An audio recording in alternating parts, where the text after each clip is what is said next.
Hello students, this is Medican Bliss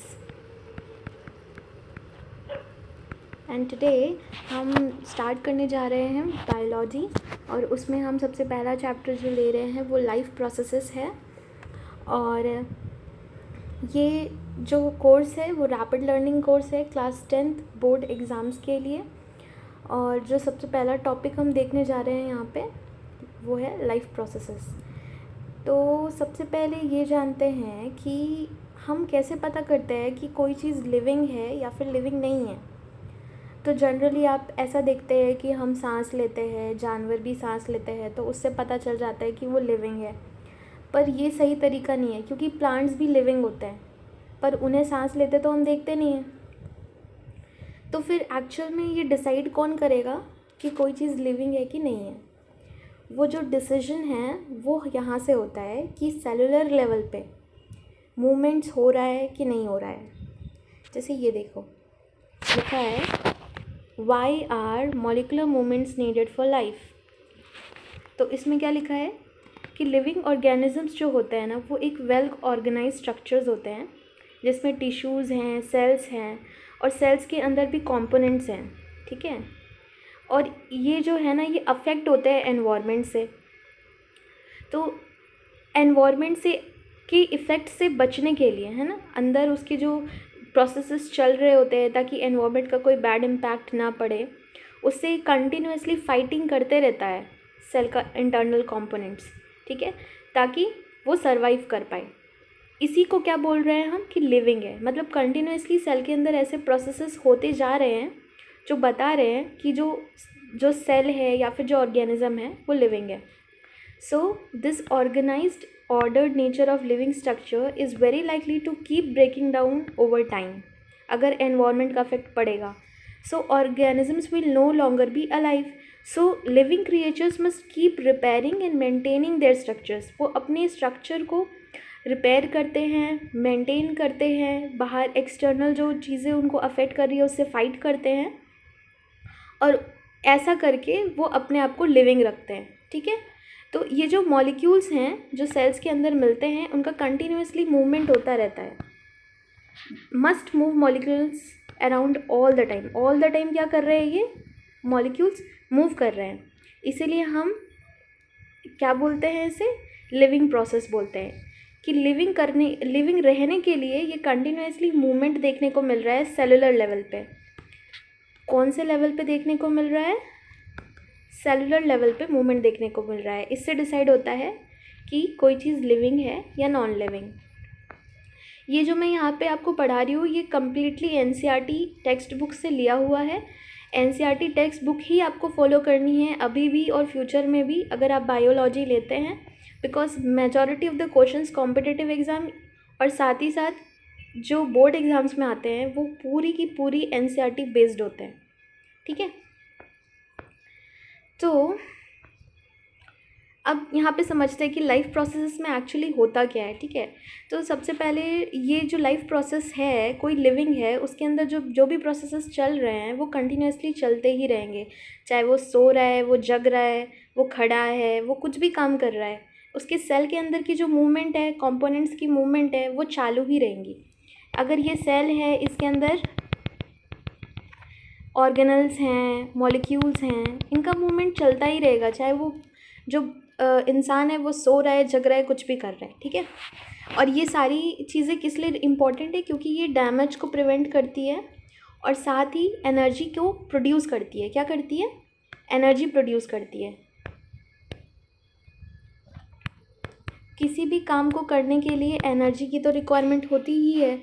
तो हमारी body में या किसी भी लिविंग ऑर्गेनिज्म की बॉडी में एक मैकेनिज़्म होता है जिसके थ्रू वो एनर्जी को प्रोड्यूस करता है। ठीक है, तो एनर्जी को प्रोड्यूस करने के लिए हमें पहले रॉ मटेरियल चाहिए। रॉ मटेरियल जो जब मिल जाता है उससे हम एनर्जी बना लेते हैं।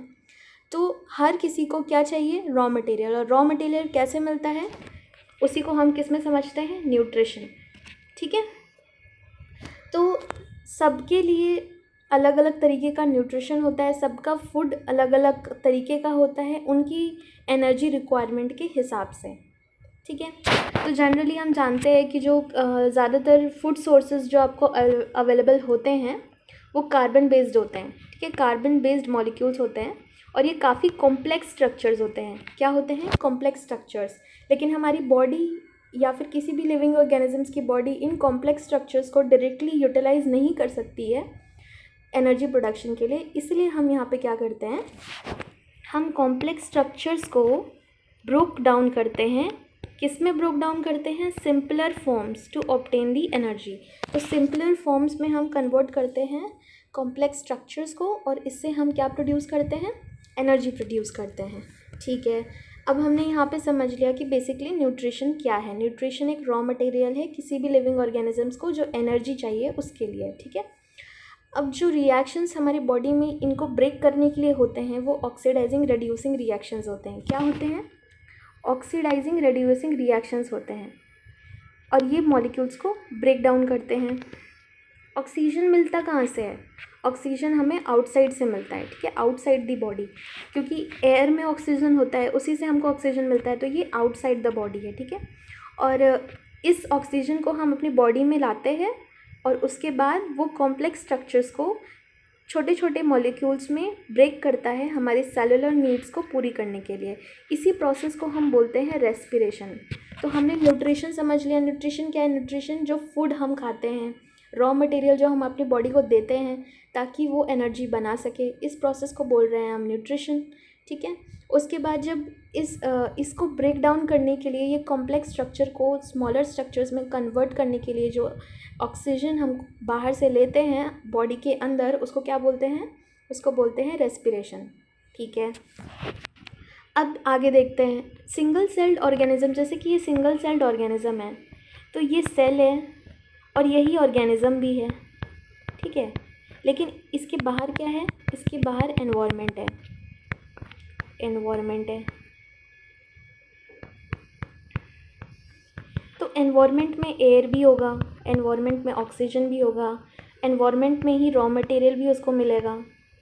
तो इसकी जो सेल का जो सरफेस है वो डायरेक्ट कांटेक्ट में है एनवायरनमेंट के, तो वो डायरेक्टली ऑक्सीजन भी ले सकता है, वो डायरेक्टली रॉ मटेरियल भी ले सकता है न्यूट्रिशन के लिए, ये डायरेक्टली हो सकता है। तो जब डायरेक्टली सेल के अक्रॉस मूवमेंट होता है ऑक्सीजन का तो हम उसको डिफ्यूजन बोलते हैं। हम इसको क्या बोलते हैं? डिफ्यूजन, डायरेक्ट, ठीक है। तो जब डायरेक्टली यहाँ पे मूवमेंट होगा तो हम इसको क्या बोलेंगे? डायरेक्टली अगर एक्सचेंज होगा गैसेस का तो हम उसको बोलेंगे डिफ्यूजन। लेकिन जो मल्टी सेलुलर ऑर्गेनिजम्स होते हैं उनकी बॉडी बहुत कॉम्प्लेक्स होती है। उनकी बॉडी में पहले सेल्स होते हैं, सेल्स के बाद टिश्यू बनता है, टिश्यू के बाद ऑर्गन बनता है, ऑर्गन के बाद ऑर्गन सिस्टम बनता है, उसके बाद यहाँ पे हमारा ऑर्गेनिज्म बनता है।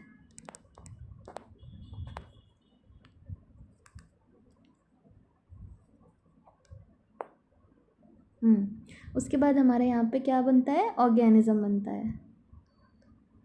तो यहाँ पे आप जैसा कि देख सकते हैं कि सेल से टिश्यू, टिश्यू से ऑर्गन, ऑर्गन से ऑर्गन सिस्टम और फिर ऑर्गेनिज्म।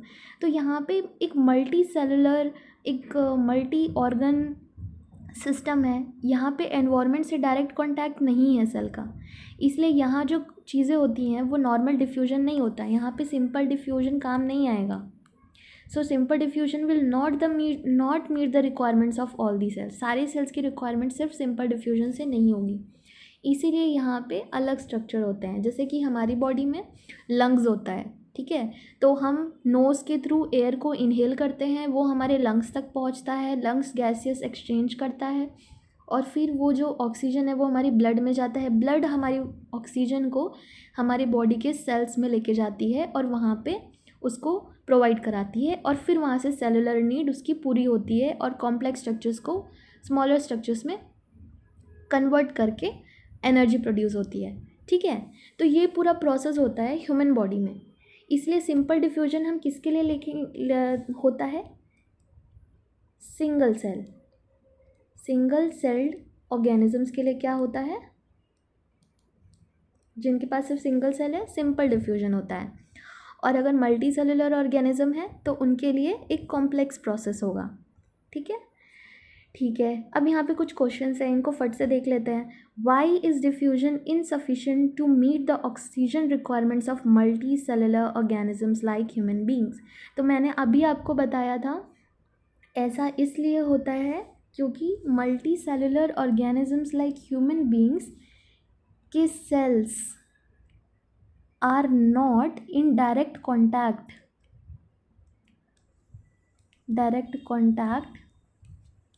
with the environment। ठीक, इसीलिए यहाँ पे सिंपल डिफ्यूजन से सेलुलर नीड पूरी नहीं होती है। अगला क्वेश्चन है, क्राइटेरिया क्या है हम डिसाइड करने का कि कोई चीज़ अलाइव है कि नहीं अलाइव है। तो क्राइटेरिया ये है पता करने का कि कोई भी चीज़ अगर लिविंग है तो सेलुलर लेवल पे मॉलिक्यूलर मूवमेंट्स देखने को मिलेंगे। ठीक है, मॉलिक्यूलर मूवमेंट्स का अपने को कहाँ पर देखने को मिलेंगे, सेलुलर लेवल पे अपने को देखने को मिलेंगे। इससे ये पता चल जाता है कि कोई भी चीज़ अलाइव है कि नहीं है। What are the outside raw materials used by an organisms. तो न्यूट्रिशन के लिए जो ऑर्गेनिज्म यूज़ करता है वो कार्बन बेस्ड चीज़ें होती हैं, उन्हें यूज़ करता है। जैसे हर्बीवोर ऑर्गेनिजम्स होते हैं वो क्या यूज़ करते हैं, वो घास चढ़ते हैं तो वो प्लांट्स को as a raw material use करते हैं। ह्यूमन बींग क्या यूज़ करता है, ह्यूमन बींग्स भी प्लांट बेस्ड चीज़ें खाता है, जैसे कि फ्रूट्स हो गए, वेजिटेबल्स हो गए, ये उनका रॉ मटेरियल है। ठीक है, तो सबका रॉ मटेरियल डिफरेंट है जो हम आगे पढ़ेंगे न्यूट्रिशन में। ठीक है, what process would you considered essential for maintaining life. Life processes में जो मैंने अभी आपको यहाँ पर बताया था कि जो मॉलिक्यूल्स हैं, जो स्ट्रक्चर्स हैं जो मॉलिक्यूल्स से बनते हैं, they must move molecules around all the time, ताकि हमारी जो सेलुलर लेवल पे जो स्ट्रक्चर्स है वो मूव करेंगे, एक्सटर्नल एनवायरनमेंट के अफेक्ट से अपने को प्रोटेक्ट करेंगे और कंटिन्यूसली फाइट करते रहेंगे जीने के लिए। ठीक है, इस तरीके से ये जो हो रहा है, ये जो पूरा प्रोसेस है ये होना कंपलसरी है, तभी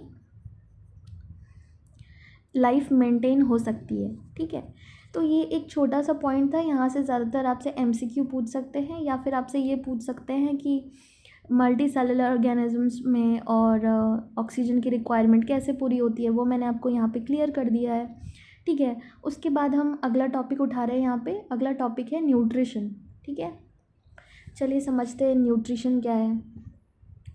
तो न्यूट्रिशन अभी मैंने बोला था कि जो रॉ मटेरियल वो हम लेते हैं, जिसको आगे चल के प्रोसेस करके हम एनर्जी को प्रोड्यूस करते हैं।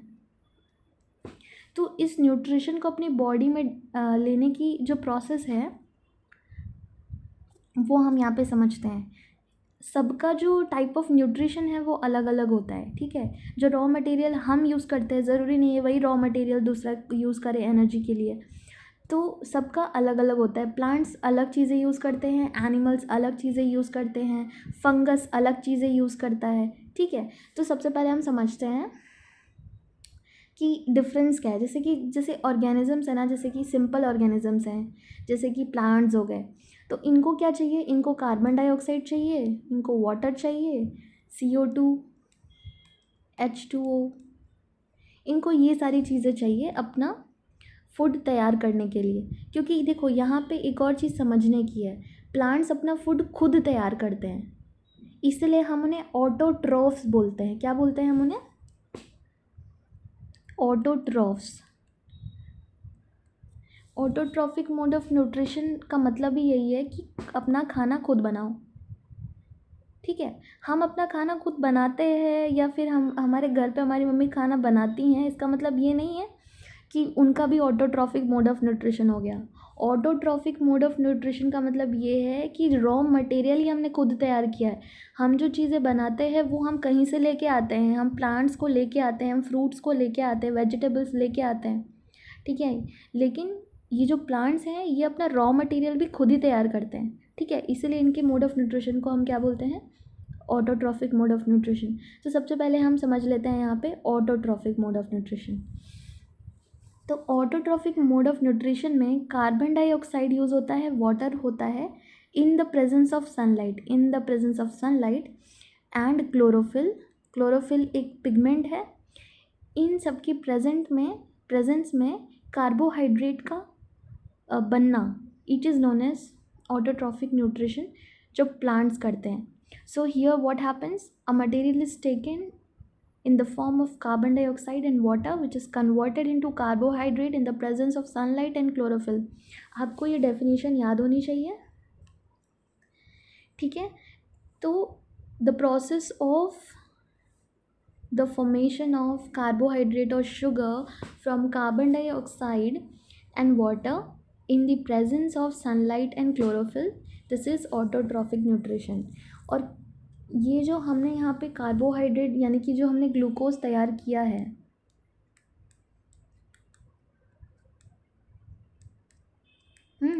यहाँ पे जो हमने ग्लूकोज कार्बोहाइड्रेट तैयार किया है, अगर ये यूज़ नहीं हो रहा है तो हम इसको स्टोर कर लेते हैं.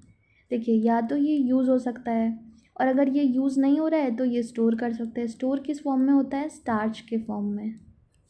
किस फॉर्म में होता है स्टोर? स्टार्च के फॉर्म में.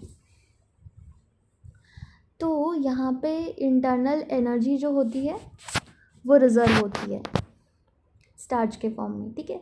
तो ये सारी चीज़ें थी ऑटोट्रॉफिक मोड ऑफ न्यूट्रिशन के बारे में. अब थोड़ा प्लांट के बारे में देख लेते हैं कि वो करता कैसे है. तो ये जो आपको है ना, ये आपको बिल्कुल याद होनी चाहिए, इट इज़ वेरी इंपॉर्टेंट. ये इक्वेशन आपको पता होनी चाहिए. ये फोटोसिंथेसिस का है. इसमें आपको क्या पूरा पता होना चाहिए, क्या 6CO2 + 12H2O in the presence of sunlight and in the presence of chlorophyll gives C6H12O6 which is glucose plus 6CO2 plus H2O. ठीक है. तो ये होता है फोटोसिंथेसिस का प्रोसेस. देखिए, इसमें हो क्या रहा है, स्टेप्स क्या होते हैं, इवेंट्स क्या होते हैं. सबसे पहले लाइट एनर्जी जो होती है वो क्लोरोफिल एब्जॉर्ब कर लेता है. क्लोरोफिल एक ग्रीन पिगमेंट है. हम देखते हैं ना, लीफ ग्रीन कलर का होता है. ये ग्रीन कलर का होता क्लोरोफिल की वजह से है, ठीक है. क्लोरोफिल कहाँ पर आपको मिलेगा? क्लोरोप्लास्ट में मिलेगा. ये देखिए, तो क्लोरोप्लास्ट एक ऐसा बीड लाइक स्ट्रक्चर है जिसमें आपको क्लोरोफिल मिलेगा. ये रिस्पॉन्सिबल होता है लाइट एनर्जी को एब्जॉर्ब करने के लिए, ठीक है. ये स्पंज की तरह है, ठीक है. ये लाइट एनर्जी को एब्जॉर्ब कर लेता है जैसे कि एक स्पंज पानी को एब्जॉर्ब कर लेता है, ठीक है.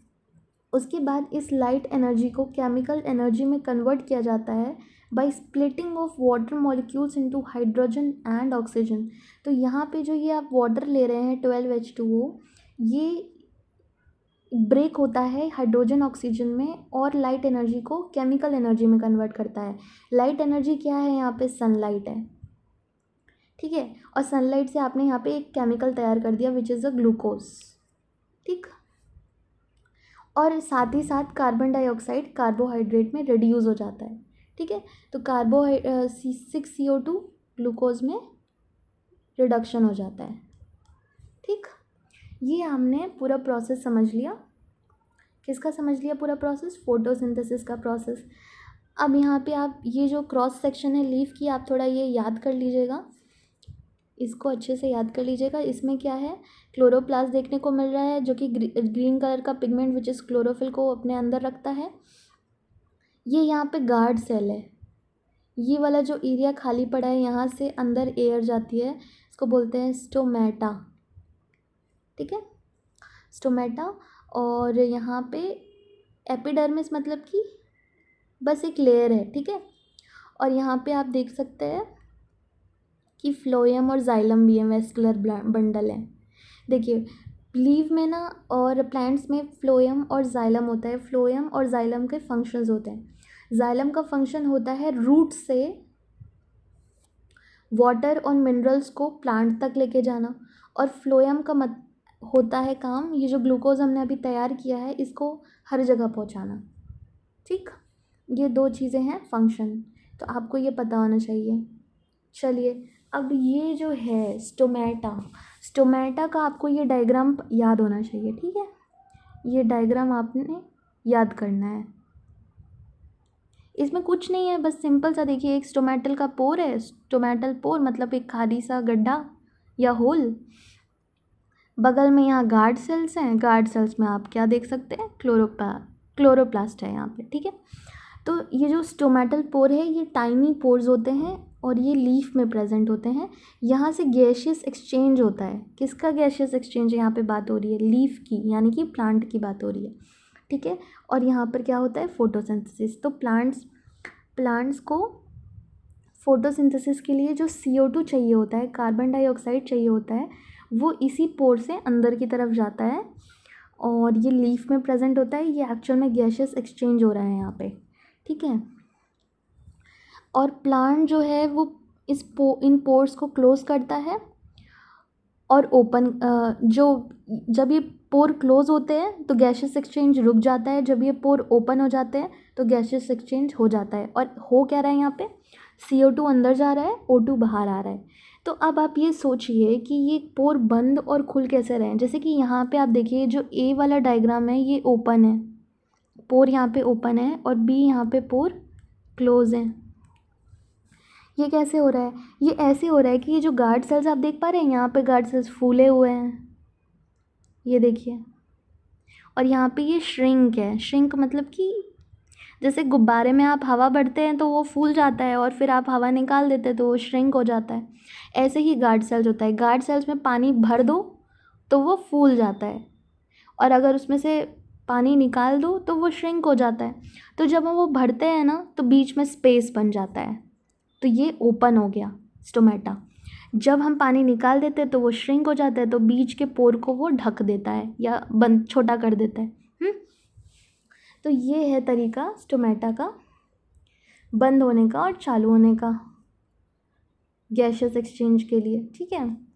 और जो मटेरियल्स की रिक्वायरमेंट होती है प्लांट्स के अंदर, उसको कैसे, प्लांट्स को कैसे मिलता है? वो रूट्स के थ्रू ले लेता है प्लांट। जैसे कि नाइट्रोजन हो गया, फॉस्फोरस हो गया, आयरन, मैग्नीशियम, ये सॉइल से मिल जाता है प्लांट को, ठीक है। और नाइट्रोजन बहुत इंपॉर्टेंट है प्रोटीन और अदर कंपाउंड्स को बनाने के लिए, ठीक है।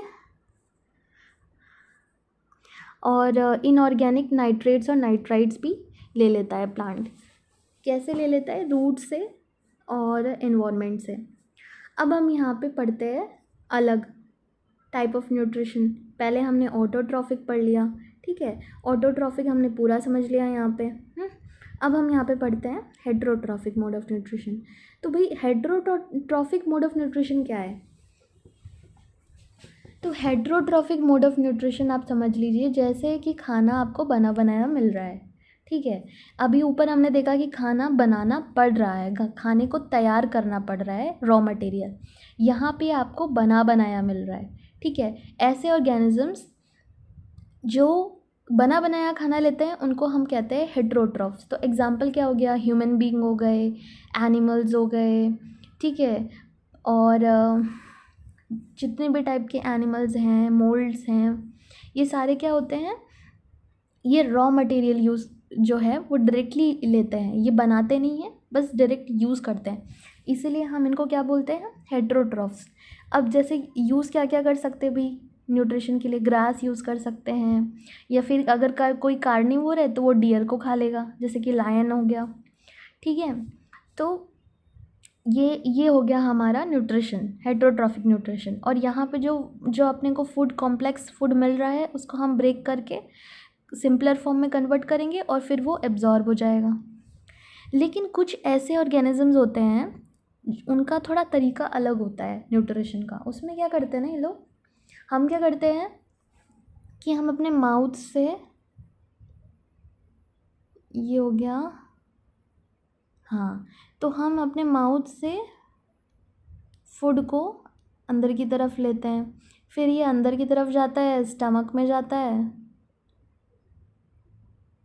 ठीक है। ये स्टमक में चला गया फूड, यहाँ पे इस पे एंजाइम्स काम करते हैं और इसको सिंपल फॉर्म में कन्वर्ट कर देते हैं। ये होता है नॉर्मल एनिमल्स में। लेकिन क्या होता है, कुछ कुछ ऐसे ऑर्गेनिजम्स होते हैं जिनको हम बोलते हैं फंगाई। ये क्या करते हैं, जैसे मान लो ये फंगाई है और ये फूड पार्टिकल है, तो ये इसको इनगल्फ नहीं करेंगे, ये जो है अपने एंजाइम्स को बाहर निकालेंगे। क्या करेंगे? एंजाइम्स को बाहर निकालेंगे और फिर इस फूड पार्टिकल को डाइजेस्ट करेंगे या फिर उसको छोटे सब्सटेंसेस में कन्वर्ट करेंगे और फिर इसको एब्जॉर्ब कर लेंगे। यानी कि इन्होंने जो डाइजेशन का प्रोसेस है वो अपनी बॉडी के बाहर किया है ना। तो यहाँ पे some organisms break down the food material outside the body and then absorb it. Example fungi like bread moulds, yeast और मशरूम्स। ठीक है, तो ये तरीका होता है फंगस का। ठीक है, अब कुछ ऐसे भी ऑर्गेनिजम्स होते हैं जो एनिमल्स और प्लांट्स को मारते नहीं हैं, they don't kill them. These organisms derive nutrition from plants and animals without killing them. ठीक है, विदाउट किलिंग देम। जैसे लायन है, उसने मार दिया, डियर को मार दिया और खा लिया। ठीक है, हमने भी कोई प्लांट खाया तो हमने उसको ख़त्म ही कर दिया।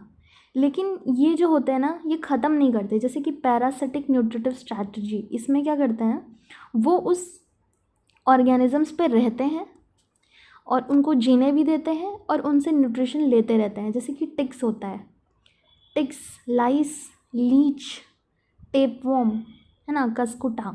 कसकुटा प्लांट का पैरासाइट होता है। तो ये जो लाइस है, लाइस क्या होती है, जूं होती है, जो सर पे जूं हो जाती है ना, उसको लाइस बोलते हैं। ये क्या कर रहा है, ये कुछ नहीं कर रहा है, हमारे खोपड़ी पे बैठा है और वहाँ पे क्या कर रहा है, खून चूस रहा है। तो ये हमारा, ये जो क्या कर रहा है, ये हमको मार नहीं रहा है, हमको ज़िंदा रख रहा है, लेकिन हमारी बॉडी से न्यूट्रिशन भी ले रहा है। ऐसे ही लीच होता है, जैसे लीच कहीं पर लग गई बॉडी में तो वहाँ से खून को सक करते रहेंगे, सक करते रहेंगे, सक करते रहेंगे, जब तक आप निकालोगे नहीं, वो सक करते रहेंगे, पर आप मरोगे नहीं। ठीक, तो ये होता है पैरासाइट। ठीक है, अब हम देखते हैं और जैसे सिंगल सेल अमीबा क्या होता है। अमीबा एक सिंगल सेल ऑर्गेनिज्म है। देखिए, ये आपको भी पता होना चाहिए, ये वाला न्यूट्रिशन इन अमीबा। तो अमीबा क्या होता है ना, एक सिंगल सेल होता है। यहाँ पे ये क्या करता है, जैसे ये फूड पार्टिकल है पड़ा हुआ है, ये अपने जो साइटोप्लाज्मिक एक्सटेंशंस हैं इनको एक्सटेंड करता है ऐसे फूड के चारों तरफ। स्यूडोपोडिया बोलते हैं। जैसे ये जो थोड़ा सा निकल गया ना, इसको क्या बोल देंगे, स्यूडोपोडिया। और फिर उसके चारों तरफ से कवर कर लेता है उसको, फूड वैक्यूल को, और फिर एक पार्टिकल बनाता है और फिर उसको अंदर अपनी साइटोप्लाज्म में ही ले लेता है। ये तरीका होता है अमीबा का। तो क्या बोलते हैं इसको आप, फूड पार्टिकल को एक फूड वैक्यूल के फॉर्म में बना लेता है और उसको एंजाइम्स के थ्रू सिंपलर सब्सटेंसेस में कन्वर्ट कर देता है। अब पैरामीशियम है, ये भी एक यूनिसेलुलर ऑर्गेनिज्म है और इसका एक डेफिनेट शेप है और एक स्पेसिफिक स्पॉट है जहाँ से ये फूड को लेता है। ये तो कहीं से भी क्योंकि इसका शेप फिक्स नहीं है ना अमीबा का, लेकिन पैरामीशियम का शेप फिक्स है, वो एक जगह से ही फूड को लेगा और वहाँ पे मूवमेंट के लिए वो क्या यूज़ करता है, सीलिया होता है। जैसे ये पैरामीशियम है ना, तो इसके पास ऐसे ऐसे सीलिया होते हैं। सीलिया क्या करते हैं, उसको मूवमेंट करने में हेल्प करते हैं। इसके पास मूवमेंट करने के लिए कुछ नहीं है अमीबा के पास। ये क्या करता है, बस अपनी ही जो साइटोप्लाज्म है उसको एक्सटेंड करता है, ऐसे ऐसे ऐसे ऐसे ऐसे एक्सटेंड कर लेगा। इसी को क्या बोल देते हैं, स्यूडोपोडिया बोलते हैं। ठीक है, चलो इतना समझ में आया। अब हम बात करते हैं ह्यूमन बींग्स की। ह्यूमन बींग में क्या होता है, जैसे आप ये यहाँ पे ये पिक्चर देखिए ह्यूमन बींग का। तो ये सबसे पहले यहाँ पे ये माउथ है। तो सबसे पहले क्या होगा कि सबसे पहले हम जो फूड है, जो भी फूड पार्टिकल है, वो अपने माउथ में लिया। अब माउथ में क्या है, माउथ में हमने उसको पहले दांत से काटा और फूड को दांत से काटने से वो और छोटा होता जाएगा। ठीक है, हम काट क्यों रहे, क्योंकि हमारा जो कैनाल है आगे, जिसके जैसे कि ईसोफेगस हो गया, वो सॉफ्ट टिश्यू होता है, सॉफ्ट। ठीक है, तो वो कटना नहीं चाहिए, इसीलिए हम पहले उसको क्या करते हैं, पहले हम उसको टीथ से क्रश करते हैं। ठीक है, फिर हम हमारे मुंह में क्या होता है, सलाइवा होता है। सलाइवा उसको क्या किस में कन्वर्ट कर देता है, बोलस। बोलस क्या है, फूड पार्टिकल है, सलाइवा मिक्स है उसमें, और ये क्या कर रहा है, उसको सॉफ्ट बना रहा है ताकि वो इजीली हमारे जो गट है यानी ईसोफेगस है उससे चला जाए, उसमें ईज़िली वहाँ से चला जाए। इसीलिए हम इसको क्या बनाते हैं, पहले हमारी बॉडी में हम सबसे पहले मुंह में डालने के बाद हम उसे क्रश करते हैं टीथ से, फिर सलाइवा मिक्स होता है और उसके बाद वो बोलस बन के नीचे जाता है। ये ऐसे चला गया। ठीक है, और यहाँ पे जो सलाइवा है ना, इसमें एंजाइम्स भी होते हैं, तो सलाइवरी अमाइलेज होता है ये, ठीक है। जो ये स्टार्च होता है ना, स्टार्च अभी हमने पढ़ा था, जो प्लांट्स में तैयार होता है स्टार्च, ग्लूकोज स्टोर्ड फॉर्म में, वो जब हम प्लांट खाते हैं तो वो स्टार्च जो होता है वो एक कॉम्प्लेक्स मॉलिक्यूल है, वो सिंपल शुगर में कन्वर्ट करता है, सलाइवरी अमाइलेज, ठीक है। अब इसके बाद ये जब नीचे जाता है तो ये जो ईसोफेगस है ना, ये रिदमिक कॉन्ट्रैक्शन करता है, ऐसे ऐसे। पहले ये यहाँ पर है ना बोलस, यहाँ पे इसने कॉन्ट्रैक्ट किया, फिर इसने यहाँ पे फिर इसने कॉन्ट्रैक्ट किया। जब यहाँ कॉन्ट्रैक्ट होगा तो ये आगे चला जाएगा, ठीक है। फिर आगे चला गया, फिर यहाँ पे कॉन्ट्रैक्शन हुआ, फिर इसको और आगे भेज दिया, फिर कॉन्ट्रैक्शन हुआ, फिर और आगे भेज दिया। तो ये होता है ना, एक रिदमिक कॉन्ट्रैक्शन होता है। तो रिदमिक कॉन्ट्रैक्शन को क्या बोलते हैं? पेरिस्टाल्सिस बोलते हैं। क्या बोलते हैं? पेरिस्टाल्सिस, पेरिस्टाल्टिक मूवमेंट बोलते हैं। तो यहाँ पे हो गया पेरिस्टाल्सिस। फिर बोलस आगे की तरफ मूव करता है, आगे की तरफ मूव करता है तो एक मस्कुलर वॉल का स्ट्रक्चर होता है जिसको हम बोलते हैं स्टमक। यहाँ पे जो है ये बोलस पहुँचता है, फिर यहाँ पे मिक्सिंग ऑफ फूड होता है, किससे? मोर डाइजेस्टिव ज्यूसेस, तो मोर एंजाइम्स और एसिड के साथ यहाँ पे मिक्सिंग हो जाती है। तो कौन सा एसिड प्रेजेंट होता है ये आपको पता होना चाहिए, HCl, हाइड्रोक्लोरिक एसिड प्रेजेंट होता है, ठीक है। और एंजाइम्स कौन से होते हैं? पेप्सिन। तो जो ये पेप्सिन है ये प्रोटीन का डाइजेशन करेगा, ठीक है।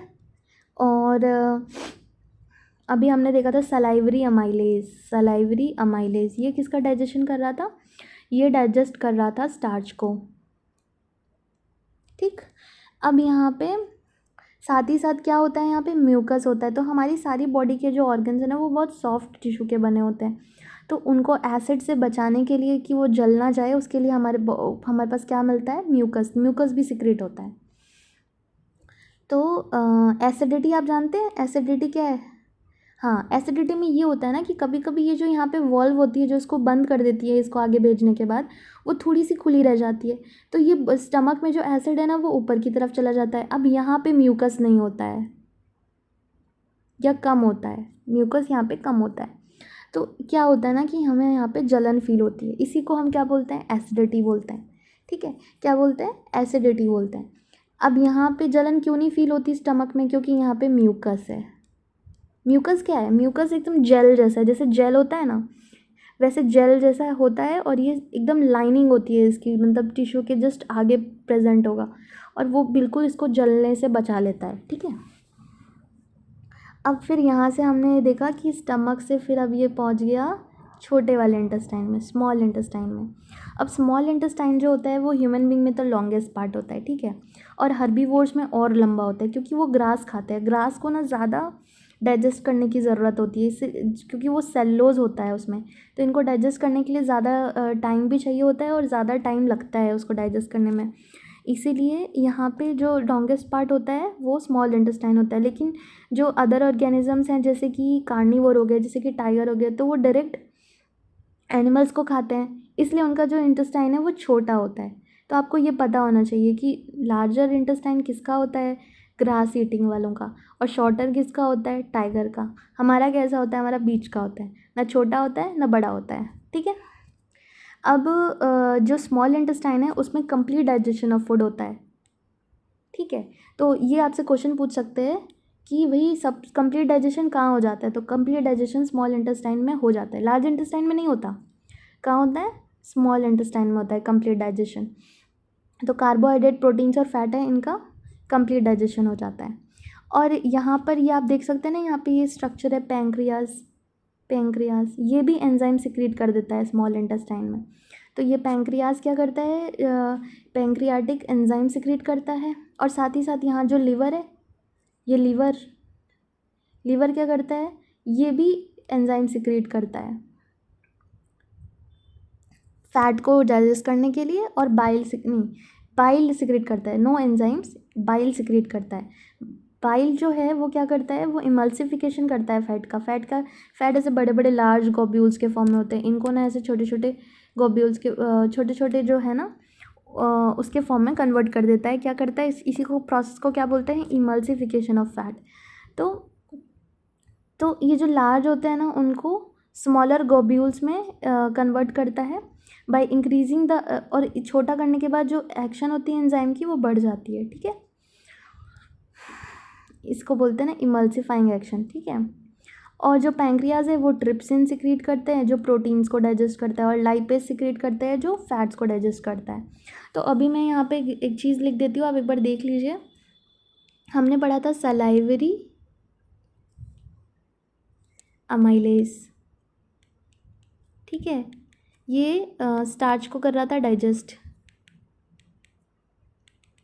फिर हमने यहाँ पे स्टमक में कहाँ, ये तो अपने माउथ में ही पढ़ लिया था।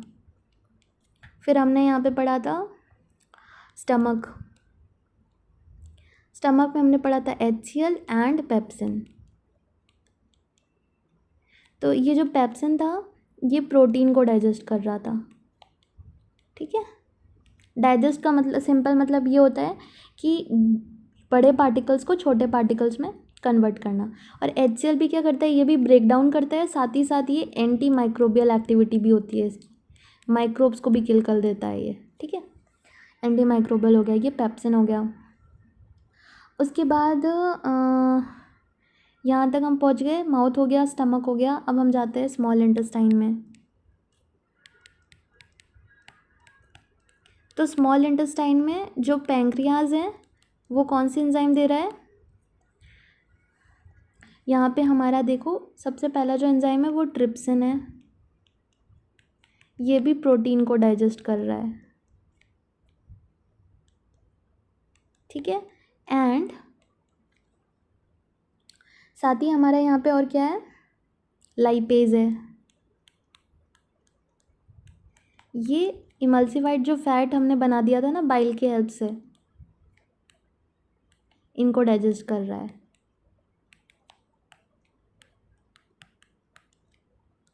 बाइल क्या कर रहा है, इमल्सिफिकेशन कर रहा है, ठीक है। तो ये सारी चीज़ें हमने पढ़ ली। तो ये हमारा कंप्लीट हो गया। क्या कंप्लीट हो गया, न्यूट्रिशन वाला टॉपिक। अब यहाँ पे देखिए ये थोड़ा एक्स्ट्रा पॉइंट लिखा हुआ है डेंटल कैरीज़ के बारे में कि डेंटल कैरीज़ क्या होता है। तो क्या होता है ना, अगर हम खाना खाते हैं तो खाने में कभी कभी बैक्टीरिया होता है, तभी तो यहाँ पे मैंने बोला कि HCl जो है वो एंटी माइक्रोबियल होता है, बैक्टीरिया को किल करता है। तो भाई बैक्टीरिया को किल कहाँ हो रहा है, वो स्टमक में किल हो रहा है। और साथ ही ये सलाइवरी अमाइलेज होता है, इसमें भी एंटी माइक्रोबियल एक्टिविटी होती है। लेकिन कभी कभी क्या होता है ना कि हम जैसे ब्रश नहीं करते तो ये जो बैक्टीरिया है वो चिपक जाता है हमारे दांतों में, और वहाँ पे वो क्या करता है, शुगर्स को जो है ना उसको शुगर पे एक्ट करता है और एसिड्स प्रोड्यूस करता है जो सॉफ्टन कर देते हैं और एनामल को मिनरलाइज कर देते हैं। तो मिनरलाइजेशन की वजह से कैल्शियम जो होता है जो उसको मिनरलाइजेशन कर देता है टीथ को, उसकी वजह से वो बहुत स्ट्रॉन्ग होता है, ठीक है।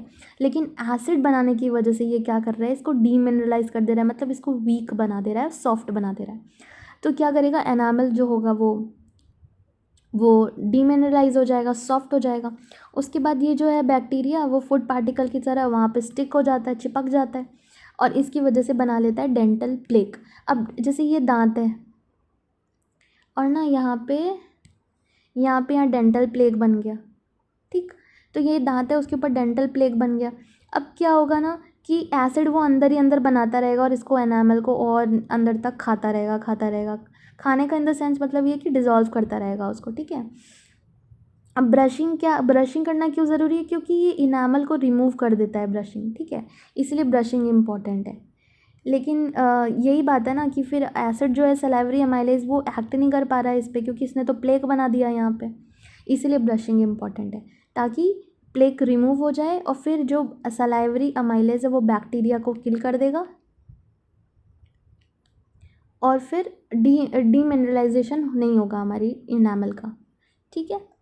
अब यहाँ पे देख लेते हैं ऑटोट्रॉफिक और हेट्रोट्रॉफिक के बीच में, न्यूट्रिशन के बीच में डिफरेंस क्या है। मैंने बताया था ऑटोट्रॉफिक जो होता है उसमें जो फूड है या फिर जो रॉ मटेरियल प्रोड्यूस हो रहा है एनर्जी के लिए वो खुद कर रहा है प्लांट प्रोड्यूस। हेट्रोट्रॉफिक में हमको बना बनाया मिलता है। अब where do plants get each of the raw materials required for photosynthesis. तो हमने देखा था सबसे पहले तो CO2 चाहिए, ठीक है, CO2 चाहिए, सनलाइट चाहिए और क्या चाहिए, वाटर चाहिए। तो वाटर तो रूट से मिल जाता है, किसके थ्रू जाता है ऊपर, जाइलम के थ्रू, ठीक है। और CO2 उसको कहाँ से मिल जाता है, एयर से मिल जाता है। और ये कहाँ से जाता है उसके अंदर, स्टोमेटा से गैसेस एक्सचेंज हो जाता है, ठीक। तो ये आपको समझ में आ गया होगा। अब एसिड का रोल क्या है, तो एसिड का मैंने आपको 2 रोल बताया था ना। पहला रोल मैंने आपको एसिड का क्या बताया था कि ये फूड, एक मिनट, फूड पार्टिकल को ब्रेक करता है। पहला रोल तो ये हो गया है ना, हाँ। तो पहला रोल तो ये हो गया कि फूड पार्टिकल को ब्रेक करता है। अब दूसरा दूसरा क्या करता है, ये एंटी बैक्टीरियल भी होता है, ये बैक्टीरिया को भी मारता है और थोड़ा डाइजेशन में भी हेल्प करता है, ठीक है। फंक्शन ऑफ डाइजेस्टिव एंजाइम्स वही है, कॉम्प्लेक्स मॉलिक्यूलर सब्सटेंसेस को सिंपलर सब्सटेंसेस में कन्वर्ट करने को क्या बोलते हैं, क्या बोलते हैं, इसी को डाइजेशन बोलते हैं। और ये काम कौन करता है, डाइजेस्टिव एंजाइम्स। अच्छा, यहाँ पे आप एक और चीज़ देख लीजिए, स्टार्च सिंपल बनने का क्या, ये स्टार्च टूट के बनता क्या है, ग्लूकोज बनता है। प्रोटीन टूट के क्या बनता है, अमीनो एसिड बनता है। प्रोटीन टूट के क्या बनता है, अमीनो एसिड, ठीक है। प्रोटीन टूट के बनता है अमीनो एसिड। और ये जो फैट है ना, फैट टूट के क्या बनता है, फैट टूट के बनता है, यहाँ पे देख लेते हैं, चलिए। फैट टूट के बनता है ग्लिसरॉल और प्लस फैटी एसिड्स, ठीक। हाँ, तो जो कार्बोहाइड्रेट है, जैसे कि कॉम्प्लेक्स कार्बोहाइड्रेट जैसे कि स्टार्च है, तो वो क्या बनता है, ग्लूकोज। फिर प्रोटीन क्या बनाते हैं, टूट के एमिनो एसिड्स बनाते हैं। और फैट क्या बनाते हैं, ग्लिसरॉल प्लस फैटी एसिड्स, ठीक है। और स्मॉल इंटेस्टाइन कैसे डाइजेस्टेड फूड को एब्जॉर्व करता है, तो हाँ, ये चीज़ आप देख लीजिए। क्या होता है ना कि जो स्मॉल इंटेस्टाइन होता है ना, उसमें न्यूमरस फिंगर लाइक प्रोजेक्शंस होते हैं, जिसको बोलते हैं हम, क्या बोलते हैं, फिंगर लाइक प्रोजेक्शंस, विलाई। इनको बोलते हैं हम विलाई। तो ये जो विलाई हैं, ये क्या करते हैं, सरफेस एरिया बढ़ाते हैं एब्जॉर्प्शन का, इसलिए वो एब्जॉर्प्शन को और इजी कर देते हैं, ठीक है। और उसके बाद जो ब्लड वेसल्स होती हैं, वो एब्जॉर्ब जो हो गया है उस चीज़ को यूटिलाइज़ करती हैं और सेल्स तक लेके जाती हैं, ताकि वो क्या बन पाए, वो एनर्जी में कन्वर्ट हो पाए, ठीक है। और लार्ज इंटेस्टाइन में क्या होता है, जैसे सारा सारा जो हमने यहाँ तक देखा था डाइजेशन, ये पूरा स्मॉल इंटेस्टाइन में कंप्लीट हो गया। अब जो बचा कुचा चीज़ है जिसका अब डाइजेशन और नहीं हो सकता, वो लार्ज इंटेस्टाइन में भेज देते हैं। वहाँ पे जो वाटर है वो पूरी तरीके से ऑब्जॉर्ब हो जाता है और बचा हुआ रिमूव हो जाता है हमारे एनस के थ्रू। इसको क्या बोलते हैं, एक्सक्रीशन,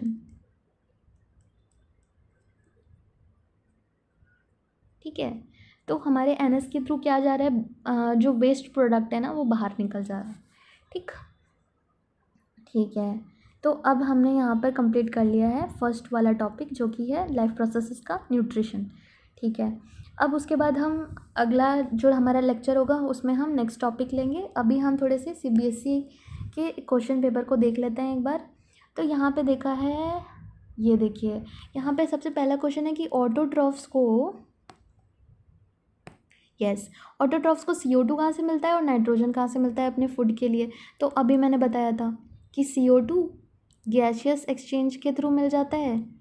कहाँ से गैशियस एक्सचेंज होता है, स्टोमेटा से, ठीक है।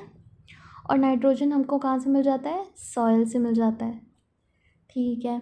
चलिए, what happen to a plant if its xylem is remove. तो अगर जाइलम को हमने रिमूव कर दिया, तो जाइलम ही है जो वाटर एंड मिनरल्स को कहाँ तक लेके जाता है, लीव्स तक लेके जाता है। तो अगर हमने जाइलम को रिमूव कर दिया तो वाटर पहुँचेगा नहीं। वाटर अगर नहीं पहुँचेगा तो क्या होगा, फोटोसिंथेसिस रुक जाएगा, फोटोसिंथेसिस रुक गया, फोटोसिंथेसिस रुक गया तो फूड नहीं बनेगा, अगर फूड नहीं बनेगा तो एनर्जी नहीं मिलेगी, और अगर एनर्जी नहीं मिलेगी तो प्लांट डेड हो जाए, मर जाए। ठीक, तो ये हमने समझा। अगर जाइलम को हमने हटा दिया तो वाटर नहीं पहुंच पाएगा लीव्स तक नहीं पहुंचेगा तो फोटोसिंथेसिस नहीं होगा, फोटोसिंथेसिस नहीं होगा तो फूड नहीं बनेगा, फूड नहीं बनेगा तो एनर्जी नहीं मिलेगी, एनर्जी नहीं मिलेगी तो प्लांट डेड हो जाएगा। ठीक है, अब ग्रीन डॉट लाइक स्ट्रक्चर्स जो सम सेल्स में प्रेजेंट होता है, जब माइक्रोस्कोप में देखते हैं तो वो क्या होता है, वो ग्रीन डॉट लाइक स्ट्रक्चर को हम बोलते हैं क्लोरोप्लास्ट। और वो ग्रीन क्यों होता है क्लोरोफिल की वजह से। चलो ठीक है, ये क्वेश्चन हो गया। अब चलो क्वेश्चन नंबर 6 देखते हैं। तो सिंगल सेल ऑर्गेनिजम्स में क्या होता है, complex substances are not broken down into simple substances, simple diffusion is sufficient to meet the requirement of exchange of gases. हाँ चलो सेकेंड आंसर। क्यों सेकेंड क्यों होगा यहाँ पे, मैंने आपको बताया था कि जो सिंगल सेल ऑर्गेनिजम्स हैं वो एनवायरनमेंट के डायरेक्ट कांटेक्ट में होते हैं। ठीक है, वो एनवायरनमेंट के डायरेक्ट कांटेक्ट में होते हैं, इसीलिए सिंपल डिफ्यूजन सफिशिएंट होता है उनकी रिक्वायरमेंट जो है गैसेस की उसके लिए। ठीक है, उसके बाद चलो हम देख लेते हैं ये वाला क्वेश्चन। तो इसमें क्या पूछा है कि इनमें से कौन सा कंडीशन दिख रहा है, यहाँ पे ट्रू दिख रहा है इस टोमेटा के लिए। ओ, तो अब यहाँ पे आप एक चीज़ देखिए कि यहाँ पे जो स्टोमेटल पोर है वो क्लोज है।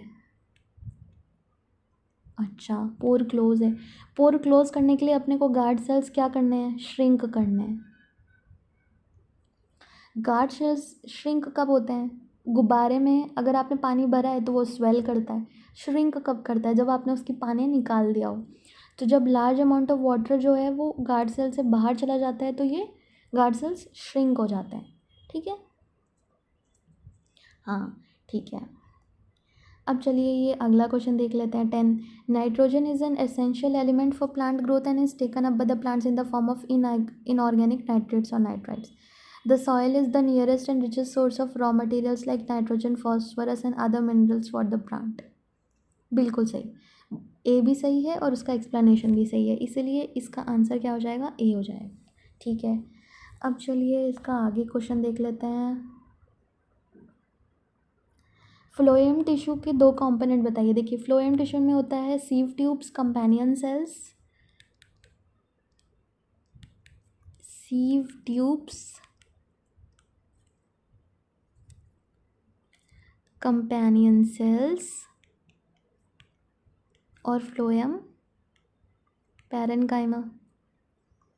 चलिए अब आंसर करिए इस क्वेश्चन को। देखिए, identify the two components of phloem tissue that helps in transportation of food in plants.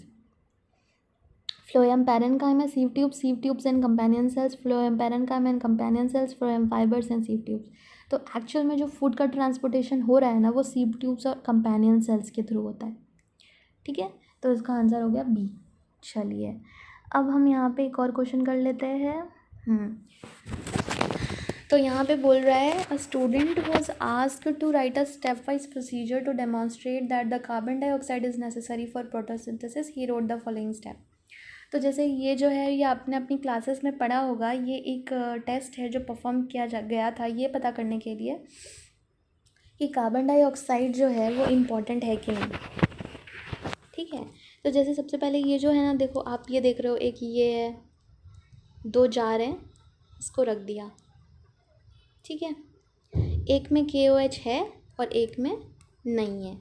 ठीक, अब इसको क्या किया, सबसे पहले हमने डार्क रूम में रखा 3 दिन के लिए। चलो ठीक है, तो उसके बाद जो सनलाइट थी वो ऑलमोस्ट ख़त्म हो गई। उसके बाद हमने क्या किया ना, जार को बिल्कुल एयर टाइट कर दिया है ना, तो इससे क्या होगा, जो ये प्लांट है जितना भी CO2 बाहर निकालेगा, CO2 बाहर निकालेगा, वो इस जार के अंदर जो होगा ना, बाहर से तो नहीं आ पाएगा, इसके अंदर जितना है उतना ही काम आ रहा है। तो ये KOH क्या होता है ना, ये CO2 को एब्जॉर्ब कर लेता है। ठीक है, अब ये CO2 को एब्जॉर्ब हो लिया, मतलब इस जो A है उसमें बिल्कुल CO2 नहीं बचा और B में CO2 बचा है।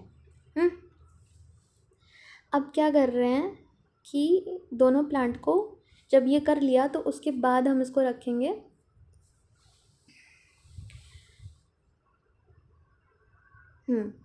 उसके बाद हम क्या करेंगे कि इसमें हम देखेंगे कि स्टार्च पैदा हो रहा है कि नहीं हो रहा है। ठीक है, जब हम इनको सनलाइट में रखेंगे तो देखेंगे कि स्टार्च बन रहा है कि नहीं। तो जब हम दोनों को सनलाइट में रखेंगे तो इसके पास सनलाइट भी है, ठीक है, और सनलाइट चाहिए अपने को, वाटर चाहिए, चलो वाटर भी है इसके पास, लेकिन इसके पास CO2 नहीं है। CO2 नहीं है तो क्या ये स्टार्च बना पाएगा? नहीं बना पाएगा। तो A जो है ना वो स्टार्च को नहीं बना पाएगा। लेकिन जो B है उसके पास CO2 भी है, क्योंकि KOH हमने यहाँ रखा नहीं तो CO2 भी है, वाटर भी है, और अब उसको सनलाइट भी मिल गई। तो क्या ये अब स्टार्च बना पाएगा? हाँ बना पाएगा स्टार्च। अब हम इसकी करेंगे स्टार्च की टेस्ट। तो किस में स्टार्च मिलेगा? आप मुझे आंसर करिए, किस में स्टार्च मिलेगा? A में स्टार्च मिलेगा कि B में मिलेगा? ऑब्वियसली B में मिलेगा, ठीक है। तो इसलिए ये टेस्ट किया जाता है। इससे पता चल गया कि भाई CO2 इम्पॉर्टेंट है। अगर CO2 नहीं होगा तो फोटोसिंथेसिस की प्रोसेस कंप्लीट नहीं हो पाएगी और फूड तैयार नहीं हो पाएगा। तो चलिए देखते हैं क्या इसमें से गलत, क्योंकि इसमें से आपने पूछा है कि रॉन्गफुली पूछा है ना, रॉन्गली वर्डेड स्टेप कौन सा है। चलो ठीक है, both plants are kept in dark room for 3 days, ये तो सही है। चलो 3 दिन के लिए रखना है। Bottom of the bell jars is seal to make them air tight, ठीक है, हमने एयर टाइट किया है ताकि बाहर से CO2 ना आए। चलो अगला देखते हैं। Both potted plants are kept in sunlight after the starch test, नहीं, पहले सनलाइट में रखा है फिर हमने यहाँ पे स्टार्च टेस्ट किया है, तभी ना हमको बाद में पता चला कि स्टार्च बना कि नहीं बना। ठीक है, तो इसका आंसर क्या हो जाएगा? C, यही गलत लिखा हुआ है। A leaf from both the plant is taken to the presence of starch, ठीक है, तो ये बाद में किया गया है। ठीक है, स्टार्च टेस्ट बाद में किया गया है, सनलाइट में रखने के बाद किया गया है, पहले नहीं। ठीक है, तो इसीलिए यहाँ पे ये बिफ़ोर होना चाहिए। यहाँ पे क्या लिखा होना चाहिए? बिफ़ोर, की हमने दोनों प्लांट्स को सनलाइट में पहले रखा था स्टार्च टेस्ट करने से। तो ये यहाँ पे गलत है, इसीलिए इसका आंसर क्या हो गया? C हो गया। तो ये मैंने आपको कुछ प्रीवियस ईयर क्वेश्चंस करा दिए हैं और मैंने आपको न्यूट्रिशन टॉपिक भी समझा दिया है। अब अगला जो टॉपिक है वो रेस्पिरेशन है। तो अब अगले टॉपिक पे मिलते हैं। Bye bye.